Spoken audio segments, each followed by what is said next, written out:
Pour terminer ce paragraphe, on va étudier le spectre d'une matrice orthogonale. Donc on a dit que la réduction des matrices orthogonales n'est pas au programme en PC, mais on peut en parler un peu en exercice.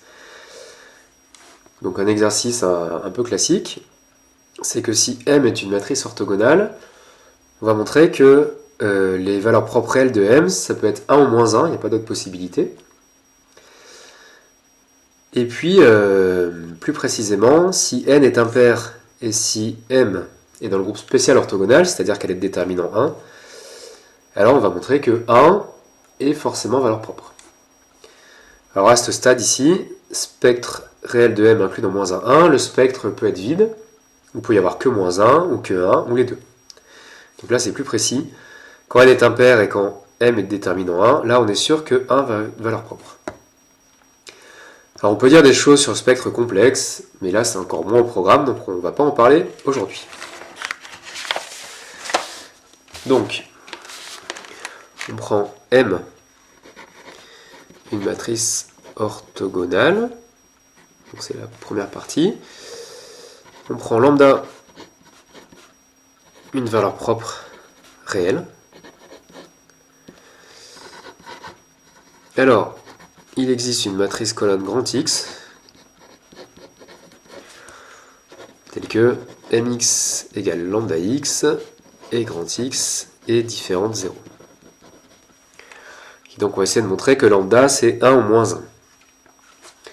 Alors, première chose qu'on va faire, c'est transposer l'égalité mx égale lambda x. Donc on a mx transposé égale lambda x transposé. Transposé d'un produit, c'est le produit des transposés mais en inversant l'ordre. Et ici, comme la transposition est linéaire, on peut sortir lambda. Donc on arrive à ceci, et là on va multiplier par m à droite. Ce qui donne cette égalité. Et mtm, comme m est orthogonal, on sait que ça fait in. xt fois in c'est xt. Donc on a que x transposé, c'est lambda x transposé m. Donc première formule. Alors on va faire un deuxième calcul, on repart du départ, mx égale lambda x, mais on multiplie à gauche par m transposé. Donc on a aussi m transposé mx égale lambda m transposé x. On a mis lambda devant parce que c'est un scalaire. M transposé M, c'est IN, donc on a X égale lambda M transposé X. Donc on a ces deux formules qui sont indépendantes, et on va les multiplier, parce qu'on va faire apparaître XTX comme ça, qui est la norme de X au carré.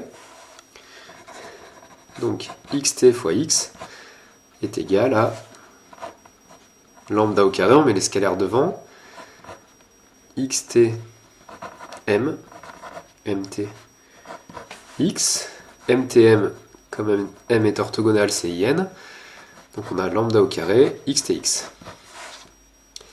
Alors, or, XTX, c'est la norme de X au carré pour le produit scalaire canonique de Mn1 de R, et c'est non nul, puisqu'on a supposé que X était non nul, et que la norme est définie. Donc la norme est non nulle, car le vecteur grand X est non nul. Donc on peut diviser, on obtient que 1 égale lambda au carré, et donc lambda c'est bien égal à plus ou moins 1. Ainsi, le spectre réel de notre matrice M est bien inclus dans moins 1.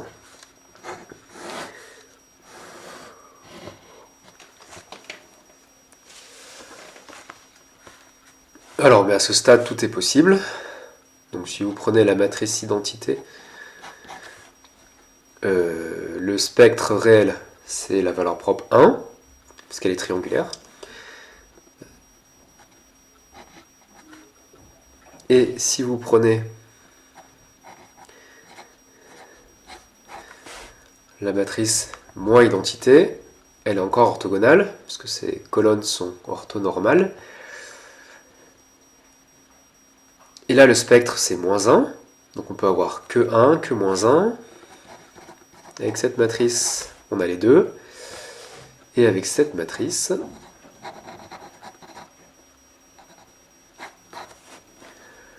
donc elle est encore orthogonale. Et le polynôme caractéristique, c'est x carré plus 1. Donc là, il n'y a pas de valeur propre L. Là, cette fois, le spectre est vide. Donc là, le spectre, c'est 1, moins 1. Le spectre, c'est moins 1, 1. Et là, le spectre, c'est l'ensemble vide.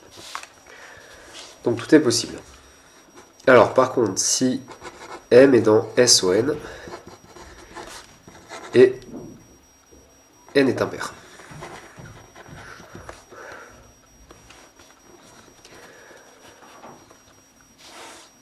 Alors, première chose, il est classique que comme N est impair, ça donne que le spectre réel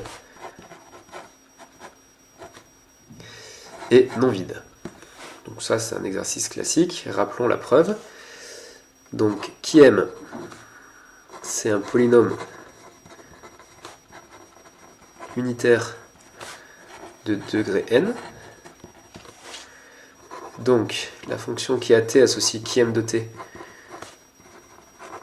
elle est continue sur R, parce qu'elle est polynomiale, et elle est équivalente en plus ou moins à l'infini à son terme de plus haut degré qui est t puissance n. Donc la limite de qui m de t quand t tend vers plus l'infini, c'est la limite de t puissance n quand t tend vers plus l'infini, ça fait plus l'infini. Et la limite de qui m de t quand t tend vers moins l'infini, c'est la limite de t puissance n quand t tend vers moins l'infini. Et là, ça dépend de n, mais comme n est supposé impair, ça fait moins l'infini. Donc c'est ici qu'on utilise que n est impair. Et après, donc, c'est une application classique du théorème des valeurs intermédiaires. Donc elle va de moins l'infini à plus l'infini. Donc à un moment, elle prend une valeur négative. À un moment, elle prend une valeur positive. Et comme elle est continue, elle s'annule entre ces deux valeurs. Elle s'annule au moins une fois. Donc, d'après le TVI, qui m s'annule sur R. Et les points où le polynôme caractéristique s'annule, ce sont les valeurs propres. Donc, le spectre réel est non vide. Voilà, ça c'est une propriété qu'on avait étudiée dans le chapitre sur le polynôme caractéristique. Alors maintenant, on va supposer que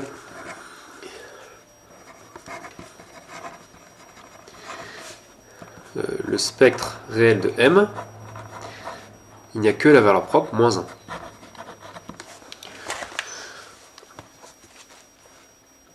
Alors on a supposé aussi que M est dans le groupe spécial orthogonal, donc le déterminant de M c'est 1. Alors on a vu dans le chapitre sur la réduction que le déterminant de M, c'est le produit des valeurs propres, comptées avec leur multiplicité. Ça c'est dans le cas où le polynôme caractéristique est scindé. Or dans R on n'en sait rien, donc on va se placer dans C. Donc dans C de X, qui M est scindé. Donc le déterminant de M, c'est le produit des valeurs propres, puissance leur multiplicité. Dans ce produit, on sépare les valeurs propres L et les valeurs propres complexes. La valeur propre L, il n'y en a qu'une, c'est moins 1. Donc ça fait moins 1 puissance nu M de lambda, fois le produit pour lambda dans le spectre, lambda n'est pas réel, de lambda puissance nu M de lambda. Alors det de M, ça fait 1.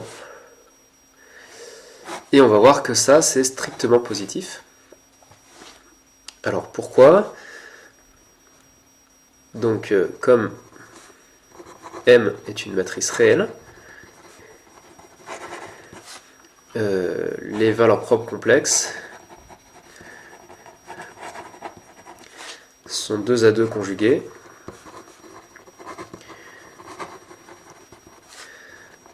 avec le même ordre de multiplicité.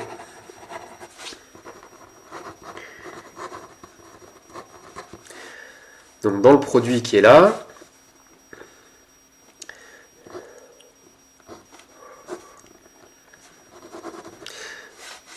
chaque fois qu'on a lambda puissance nu-m de lambda, on a quelque part lambda bar puissance nu-m de lambda. Même multiplicité. Lambda, lambda bar, c'est le module au carré. Donc ça fait ça.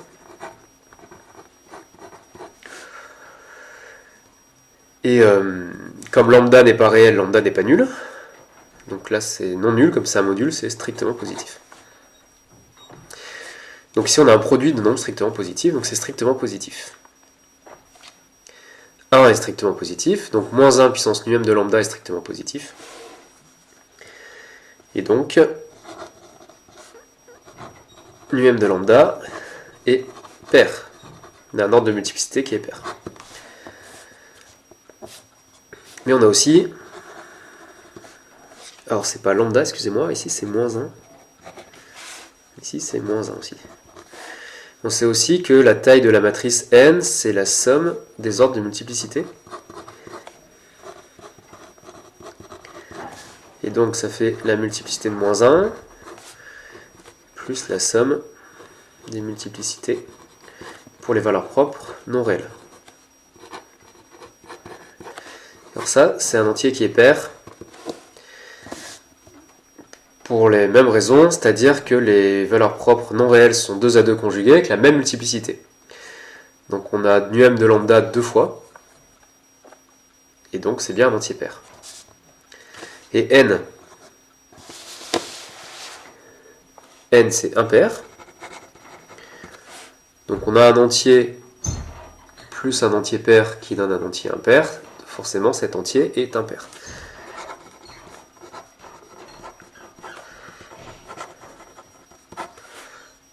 Et donc on a une contradiction puisqu'on a un entier qui est à la fois pair et impair. C'est pas possible.